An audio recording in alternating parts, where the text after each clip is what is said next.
The year is 2015.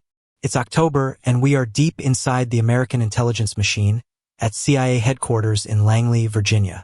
A secure phone, the private line of Director John Brennan, begins to ring. Hesitantly, he answers the high-security call, expecting communication from a top official or an urgent international matter. On the other end, the voice is clear and sharp, opening with a direct, "Hello, John Brennan." Then, the voice turns aggressive, snarling, "You're a loser." Brennan instantly stiffens, realizing this is no simple prank. This is a direct, calculated insult aimed at the head of the CIA. He demands to know how they could possibly have obtained this highly protected number. The caller merely laughs and responds with an arrogant, "It was so easy, bro." They continue the intimidation, adding a final, chilling remark before abruptly hanging up. "We want 5 trillion. Just kidding. We already own you." The line goes dead, but for the CIA director, the paranoia had just begun. This breach of his private line marked a profound violation of the nation's security protocols. He was left sitting in silence, his heart pounding, wondering who had the audacity and the capability to cross that line. For 1,000 miles away from Langley, in the quiet town of Colville, UK, a 15-year-old kid named Kane Gamble was still laughing. This was the source of the attack, a teenager hiding behind the alias Kraka, leader of a small, rebellious online group called CWA. Kraka was not a seasoned operative.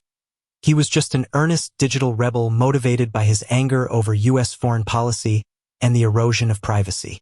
Kraka and his crew, which included an associate in the U.S. called Default, had no money or specialized technology.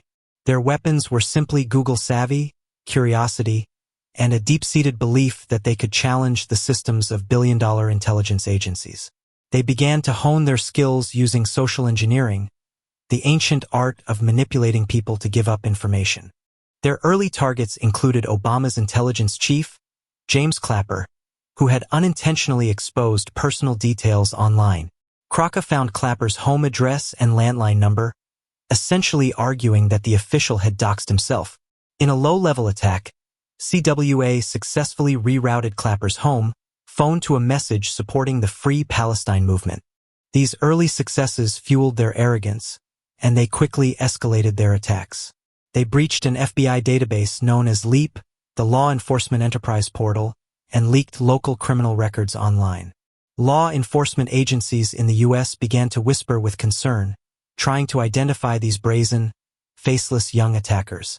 The team's focus shifted to their biggest target, the ultimate challenge they called Operation Leviathan, infiltrating the CIA director, John Brennan. His single major vulnerability was his habit of forwarding sensitive work emails to his private AOL account, making it the central key to his secrets. Kraka understood that if he could gain access to the AOL account, the entire operation would succeed. Kraka's approach was brilliant in its simplicity, relying entirely on human manipulation rather than technical code. He first called Verizon Mobile Tech Support, pretending to be a colleague using a convincing but fake V-code. Through sheer persuasion and a confident demeanor, he successfully conned the rep. In a stunning lapse of security, the Verizon representative coughed up Brennan's entire digital identity. His account number, his 4-digit PIN, his backup phone number, home address, and even the last 4 digits of his credit card. Kraka's grin widened. He now had virtually everything needed to bypass digital defenses. Next, Kraka called AOL customer support, acting panicked and locked out of his account.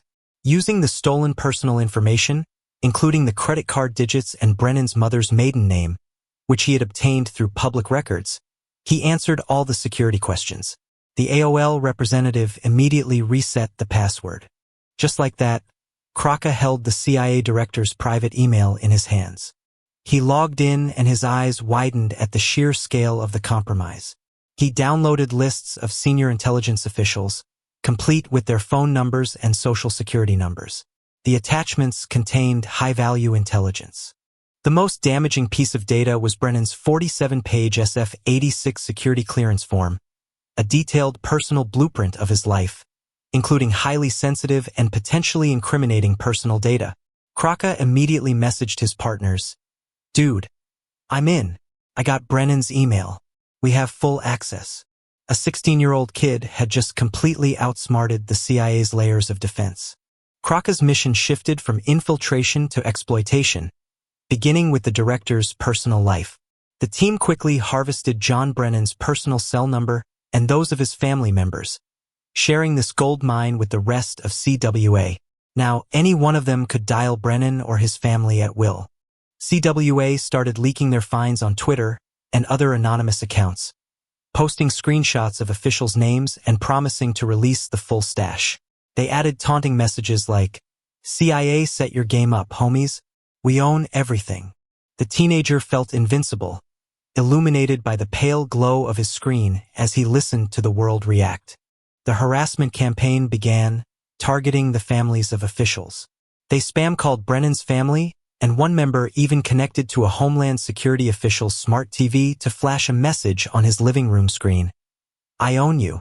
Brennan himself was forced to go dark, increasing security and holding only closed, classified meetings. The story hit major newspapers in the US, and social media went crazy over the leaked secrets. The FBI and CIA were scrambling, but they assumed they were facing a highly sophisticated international ring using advanced tactics. They officially labeled the attacks cyber-terrorism. By September 2016, the FBI began to make arrests, netting 2 of the American associates, Boggs and Default. The news hinted that more members were across the Atlantic, and the atmosphere in the UK began to change. British authorities and the police's cybercrime unit began to close in on Kane Gamble. Early on the morning of February 9, 2016, police arrived at Kane's home in Leicester. He was arrested on suspicion of hacking US officials, and all his equipment was seized. In his hazy realization, the only thought was, game over. The CWA's broad campaign of digital rebellion finally came to a halt. At his trial, prosecutors hammered home the term cyber-terrorism, detailing the lives of the families terrorized and the scale of the secrets leaked.